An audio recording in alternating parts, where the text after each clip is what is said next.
कहानी की शुरुआत होती है इचिकावा हाई स्कूल से। एक टीचर क्लास के बच्चों को टेस्ट के बाद रिजल्ट बांट रही थी। इन्हीं बच्चों में आसुका नाम की एक लड़की थी जो पढ़ाई में बेहद कमजोर थी। हालांकि ये टेस्ट अब तक का सबसे आसान टेस्ट था, मगर आसुका को इसमें भी 0 मिला। खैर, उसके बॉयफ्रेंड योशिदा ने उसका मन बहलाने के लिए कहा कि 0 तो उसका लकी नंबर है। मगर तब उनके टीचर ने उन्हें खूब डांटा और कहा कि अगर आसुका ने अभी पढ़ना शुरू नहीं किया तो वो जिंदगी में कुछ नहीं कर पाएगी। इसके बाद अगले पीरियड में उनका हिस्ट्री टेस्ट था, जिससे आसुका पहले ही डरी हुई थी। पहले सवाल में उन्हें उस मशहूर मंदिर का नाम बताना था जिसमें सिक्का डालने पर सभी मिन्नतें पूरी हो जाती हैं। आसुका को जवाब तो मालूम नहीं था, मगर उसने इसे खाली छोड़ने की बजाय तुक्का मार के कुछ भी लिख दिया। जैसे ही उसने जवाब लिखा तो बाहर खिड़की से जबरदस्त रोशनी दिखाई दी। फिर शहर के एक हिस्से में अचानक अपने आप एक जंगल जैसा हिस्सा पैदा हो गया। फिर अगले दिन जब आसुका और योशिदा स्कूल जा रहे थे तो उन्हें ये जंगल वाला रास्ता दिखाई दिया। उन्होंने सोचा कि कल तक तो यहाँ कोई भी ऐसा रास्ता नहीं था,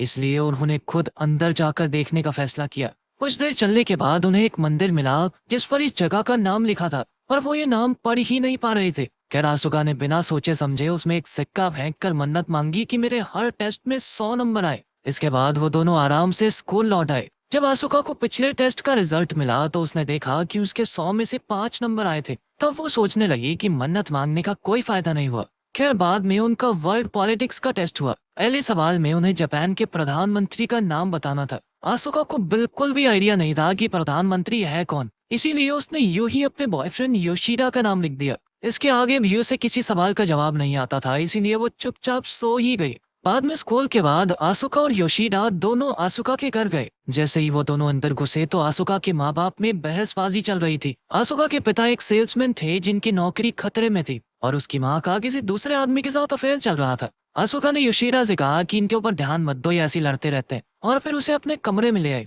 तब योशिदा ने देखा कि एक कमरे के बाहर खाली प्लेट्स और बाउल्स पड़े थे। असल में आसुका का एक जुड़वा भाई भी था जिसका नाम था केसुके। केसुके पढ़ाई में बहुत ही ज्यादा अच्छा था और उसे हर टेस्ट में 100 नंबर मिलते थे। मगर एक दिन वो अपने हाई स्कूल एंट्रेंस एग्जाम में फेल हो गया। केसुके जैसा होशियार बच्चा इतना बड़ा धक्का सहन नहीं कर पाया, और उसी दिन से उसने खुद को कमरे में बंद किया हुआ था। वो किसी से बात नहीं करता था और बस अपने कंप्यूटर पर वीडियो गेम्स खेलता रहता। आसुका योशिदा को ये कहानी बताते हुए थोड़ा उदास हो गई, तो योशिदा उसके लिए बाजार से कुछ खाने को लेने गया। वहीं दूसरी ओर उनका टीचर टेस्ट चेक कर रहा था कि अचानक वो रहस्यमयी मंदिर चमकने लगा और टीचर का चश्मा धुंधला हो गया। कुछ देर बाद आसुका ने योशिदा को फोन करके पूछा कि वो कहाँ रह गया, तो योशिदा ने कहा कि वो बहुत ही ज्यादा बिजी है और आज उससे मिलने नहीं आ पाएगा। कॉल कटने के बाद आसुका को अपने एक दोस्त का मैसेज आया कि योशिदा बहुत बड़ी मुसीबत में फंस चुका है। अब यह खुलासा होता है कि योशिदा सच में जापान का प्रधानमंत्री बन गया था और वो कई सारे इंटरव्यूज भी दे रहा था।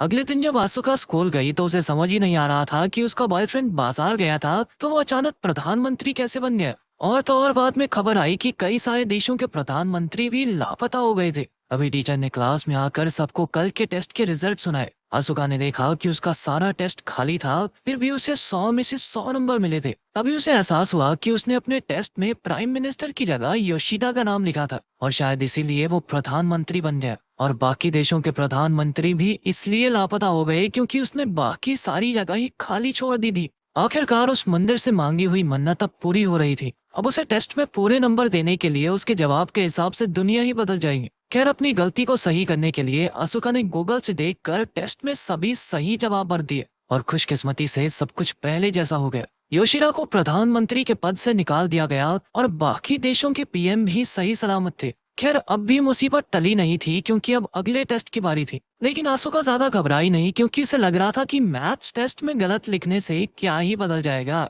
फिर स्कूल खत्म होने के बाद योशिदा आसुका से मिलने आया और उसे बताया कि उसे प्रधानमंत्री के पद से निकाल दिया गया है। तब आसुका ने उसे शांत किया और अपनी नई जिंदगी के बारे में बताया। मगर योशिदा को यकीन ही नहीं हुआ कि जो कुछ भी हो रहा है वो सब आसुका की वजह से हुआ। इसलिए उसने आसुका को कागज पर कुछ लिखकर ये साबित करने को कहा। लेकिन इससे पहले ही अचानक शहर के बीचों बीच बना टावर अपने आप ही जोरों से हिलने लगा। असल में ये सब भी आसुका के मैथ्स टेस्ट में गलत जवाब देने की वजह से हो रहा था। अब आसुका और योशिदा दौड़कर टीचर के कमरे में गए और उसके टेस्ट के सारे जवाब सही किए, जिससे टावर एक बार फिर से पहले जैसा हो गया। मगर देश भर के साइंटिस्ट हैरान थे कि आखिर ये सब कैसे हो रहा है। खैर स्कूल से घर लौटते हुए आसुका और योशिदा फिर से उसी रहस्यमयी मंदिर वाले रास्ते पर पहुंचे, लेकिन वहां से अब सब कुछ गायब हो चुका था। उन्हें मंदिर का नाम भी याद नहीं था, इसीलिए उसे ढूंढना भी मुश्किल था। अब दुनिया में कोई और गड़बड़ ना हो जाए, इसीलिए आसुका को अब जी तोड़ मेहनत करके हर टेस्ट के अंदर सही जवाब देना होगा।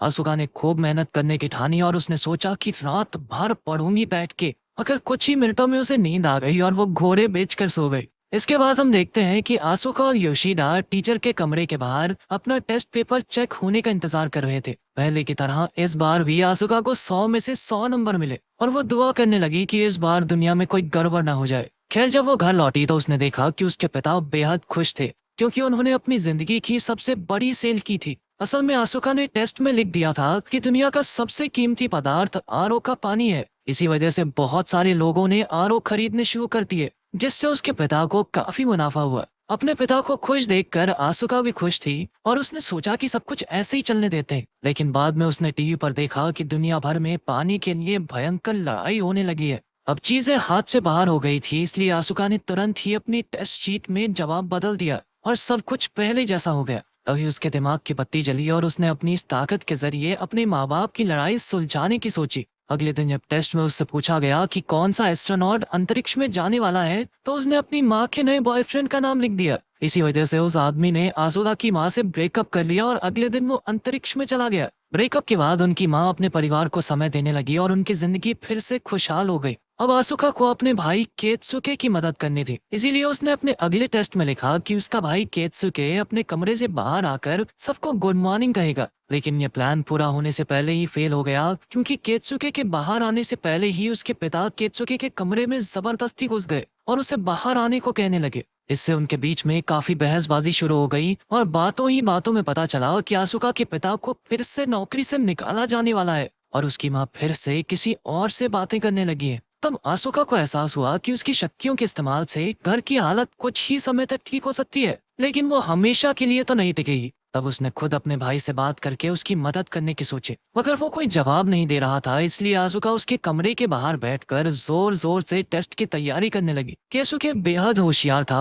और जब भी आसुका कोई गलती करती तो अंदर से तो उसके आता था कि इसको ठीक कर दूं, पर फिर भी उसने कई दिनों तक कुछ नहीं कहा। और फिर एक दिन जब आसुका ने बड़ी ही आसान सी मैथ्स प्रॉब्लम भी छोड़ दी, तो आखिरकार केसुके बोल उठा और उसने आसुका को वो मैथ्स प्रॉब्लम सॉल्व करनी सिखाई। अब केसुके चाहे बंद दरवाजे से ही लेकिन बात तो करता था और उसकी मदद से आसुका भी दिल लगाकर पढ़ने लगी। फिर कुछ ही दिनों में उनके पिता ने खुद सेल्समैन की किताबें पढ़ना शुरू किया और अपने काम को और बेहतर करने की कोशिश की। इधर उसकी माँ ने भी अपने सभी बॉयफ्रेंड्स के नंबर डिलीट कर दिए और अपने परिवार पर ध्यान देने का फैसला किया। फिर एक हफ्ते बाद आसुका बिना किसी मदद के टेस्ट में 100 में से 100 नंबर ले आई। वो दौड़कर ये खुशखबरी केसुके को सुनाने गई, पर उसने तब भी दरवाजा नहीं खोला। फिर अगली सुबह जब घर में सभी लोग खाना खा रहे थे, तो केसुके अचानक खुद ही अपने कमरे से बाहर आकर उनके सामने खड़ा हो गया। उसने अपने पिता से माफी मांगी और अब और ज्यादा मेहनत और लगन से पढ़ने का वादा किया। ये देखकर उसके पूरे परिवार में खुशी की लहर दौड़ गई। फिर एक दिन जब आसुका और योशिदा स्कूल जा रहे थे, तो आसुका को अपने बैग में वो पहली वाला टेस्ट पेपर मिला। उसे सिर्फ 5 नंबर मिले थे, इसीलिए उसने कागज फाड़ दिया। मगर जैसे ही उसने कागज फिर से जोड़ा, तो अचानक उसी जगह पर वही जंगल वाला रास्ता बन गया। तब उसे एहसास हुआ कि उसने मन्नत पूरी करने वाले मंदिर के बारे में इसी टेस्ट में लिखा था। उसके जवाब की वजह से यहाँ नया मंदिर खड़ा हो गया था। अब योशिदा और आसुका एक बार फिर से मंदिर में गए और मन्नत मांगी कि आसुका की हर बात सच ना हो, ताकि सब कुछ पहले जैसा हो जाए। उन्होंने थोड़ी देर इंतजार किया, मगर वो मंदिर अब भी वहीं था। इसके बाद स्कूल में टीचर ने फिर से उन्हें एक टेस्ट दिया, जिसमें ज्योग्राफी और दुनिया की आबादी के बारे में सवाल थे। तभी अचानक आसुका को याद आया कि उस मंदिर में सिक्का डालने पर ही इच्छा पूरी होती है, यानी सब कुछ पहले जैसा करने के लिए उसे सिक्का वापस निकालना होगा। उसने फटाफट टेस्ट पूरा किया और मंदिर में से सिक्का निकालने पहुंची, मगर वो सिक्का एक बक्से में बंद था। आसुका ने एक लकड़ी से सिक्का बाहर निकालने की कोशिश की और वो कामयाब भी होने ही वाली थी। वहीं दूसरी ओर केसुके और उसके माँ बाप उसके भविष्य के बारे में बातचीत कर रहे थे। वो जिंदगी की एक नई शुरुआत करने के लिए काफी उत्सुक था। उसकी माँ ने भी सबको परेशान करने के लिए माफी मांगी और आखिरकार सब कुछ ठीक हो गया। उधर आसुका का टीचर उसका टेस्ट पेपर चेक कर रहा था और उसे हमेशा की तरह 100 नंबर मिले। लेकिन फिर उसी वक्त आसुका ने अचानक सिक्का फिर से गिरा दिया और सिक्के में से अद्भुत रोशनी निकली। कुछ ही पलों में हम देखते हैं कि मंदिर के बाहर कोई नहीं था। बल्कि पूरा शहर, देश, यहाँ तक कि पूरी दुनिया खाली हो चुकी थी, मानो सभी इंसान एक ही झटके में गायब हो गई हूँ। अंत में हम देखते हैं कि आसुका के टेस्ट में आखिरी सवाल था कि दुनिया की आबादी कितनी है। आसुका ने वो जगह खाली छोड़ दी जिस वजह से पूरी दुनिया के इंसान गायब ही हो गए। अगर वीडियो पसंद आई तो लाइक कर देना, चैनल को सब्सक्राइब कर देना। मिलते हैं अगली वीडियो में।